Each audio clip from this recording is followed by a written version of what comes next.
Fala pessoal, como estão? Moçada, nas nossas últimas aulas, nós vimos os processos eletrolíticos industriais, né? Primeiro a gente estudou lá na indústria de cloro e soda um processo industrial em que envolve a eletrólise em meio aquoso, ok? Depois nós vimos um processo industrial que envolve a eletrólise ígnea. Nesse caso, a eletrólise ígnea, nós vimos a produção do alumínio.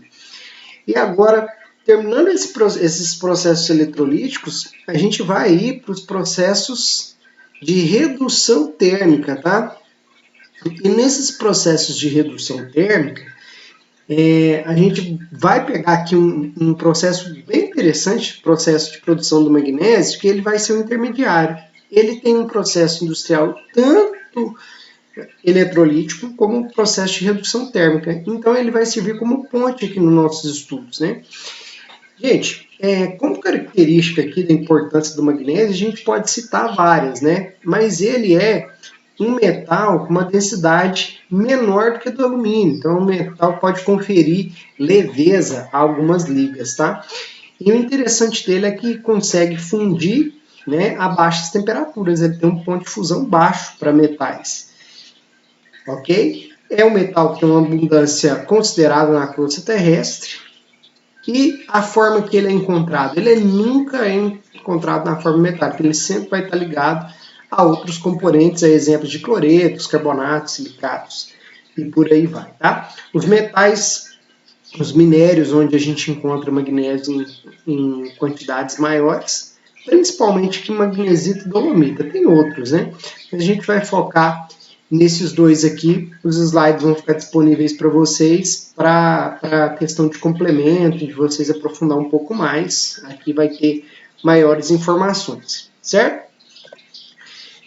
Aí o emprego, né? Gente, o emprego ele pode ser utilizado como nodulizante do ferro fundido, né? Ele tem essa capacidade de fazer o ferro nodulizar, certo? E também aí, essas ligas de magnésio, igual eu falei, elas conferem essa leveza às ligas metálicas, além de facilitar a fundição e a conformação mecânica. Esses empregos do magnésio que é bastante crescente, né? Principalmente em carenagens, né? Dá levezas a essas estruturas, aos meios de transporte, por aí vai.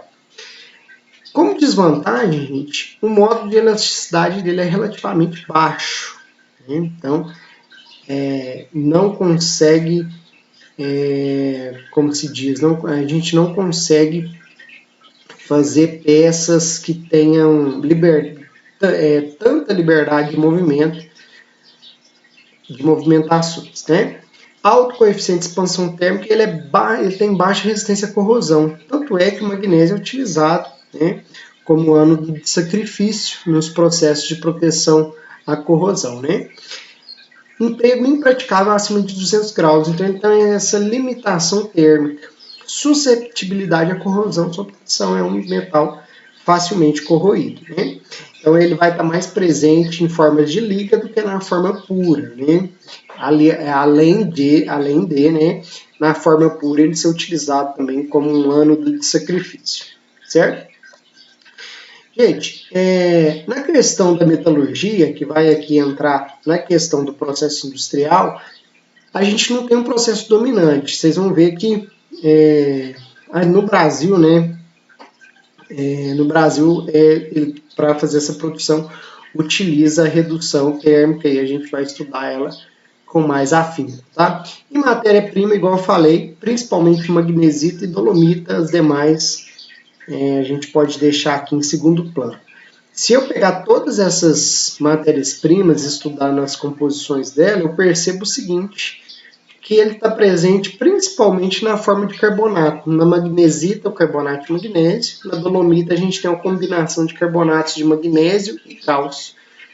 O magnésio e o cálcio, eles são encontrados, não sei se vocês vão lembrar, naquela questão da água dura, que a gente viu, o tratamento de água para uso industrial, eles são encontrados, são metais, íons metálicos que são encontrados geralmente combinados, né?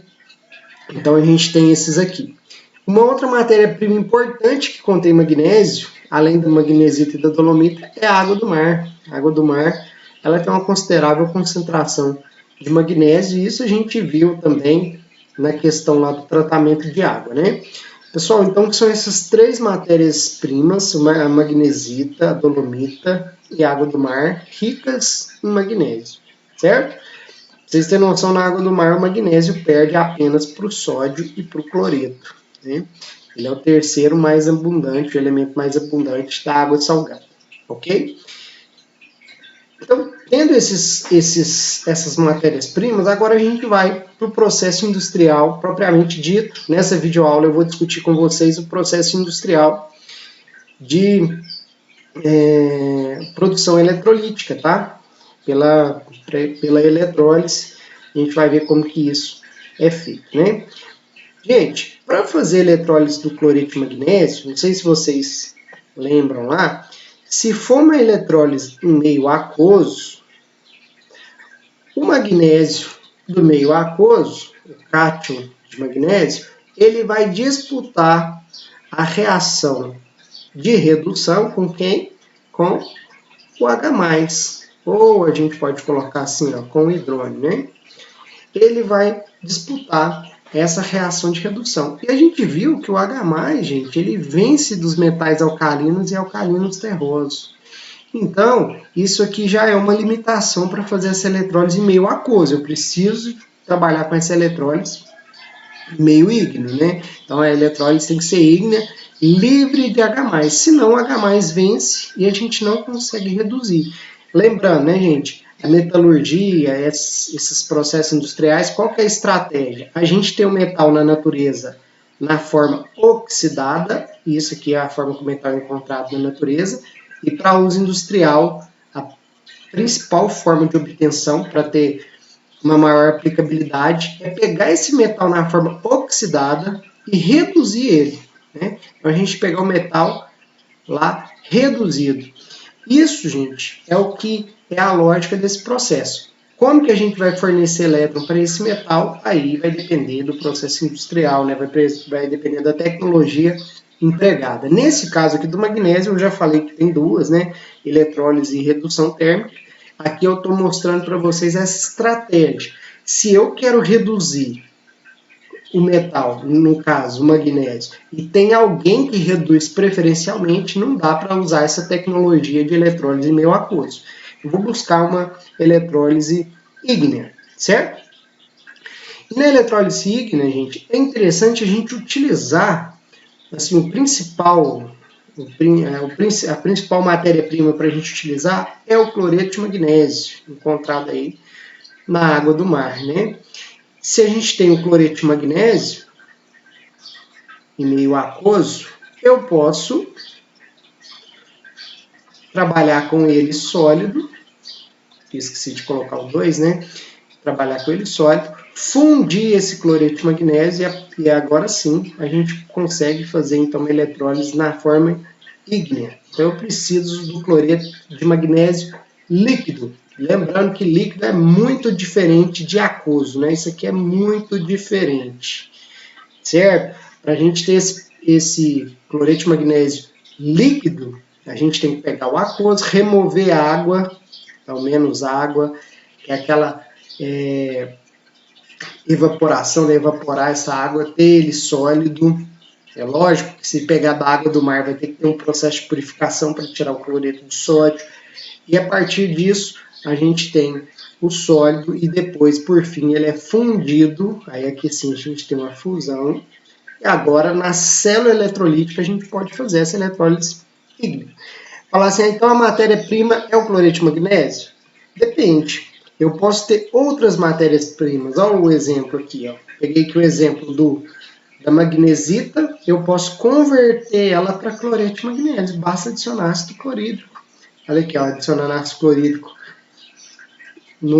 nessa outra matéria-prima rica em magnésio. Então, vai depender. E aqui eu coloquei para vocês a questão de utilizar. Deixa eu só parar aqui para melhorar nosso diagrama aqui. Ó. o que eu vou fazer, né? Pegar uma matéria-prima que contém o magnésio, não necessariamente cloreto de magnésio, adicionar ácido clorídrico, aí sim a gente obtém um cloreto de magnésio aquoso, que não pode ser utilizado na eletrólise por causa da disputa com o hidrogênio, com o próton, com o H+, ok? Fazer então a remoção de água, ter esse sal na forma sólida, agora sim a gente funde. E quando tem um processo de fusão, eu consigo separar em cátion e ânion, dar liberdade no estado líquido para cátions e ânions. Aí, se vocês lembrar bem, o cátion ele aproxima do polo negativo, o cloreto aproxima do polo positivo, né? O polo negativo na eletrólise é o cátodo, e é lá que ocorre a redução. Aqui a gente tem a oxidação do cloreto, produzindo gás cloro, e a redução do magnésio produz o magnésio metálico. Como a célula eletrolítica tem que ficar aquecida para manter esse sal fundido, o magnésio produzido vai estar no estado líquido. E aí sim, então, a gente consegue produzir esse metal, tirar ele da natureza da forma oxidada, que ele está aqui na forma oxidada, o NOx 2+, e trago ele aqui para a forma reduzida com NOx 0. É uma tecnologia possível de ser utilizada para fazer esse processo metalúrgico. E aqui eu coloquei o esquema da célula, o esquema retirado do livro que a gente utiliza mais, que é aquele Índice de Processos Químicos. Está mostrando aqui o processo de eletrólise, as características técnicas, ó, a temperatura de operação, o banho dos sais fundidos, né? Que é essa questão de fusão do sal que eu falei para vocês. O magnésio é gerado no cátodo, que é o polo negativo, onde ocorre a redução, certo? Os ânodos utilizados de grafite e o cátodo de aço. E aqui está o esquema dessas células, tá? Pessoal, então é isso. Na próxima aula a gente vai ver um outro processo, que é o processo de redução térmica. Então, a partir de agora, a gente dá uma parada nessa questão da eletrólise e a gente vai ver uma outra forma de reduzir metais sem ser utilizando a reação de eletrólise, sem ser utilizando uma cuba eletrolítica, ok? Pessoal, valeu demais, espero que tenha ficado bem claro. A partir dessa aula vocês podem fazer alguns exercícios aí do restante da lista, tá joia? Então, até a próxima aula.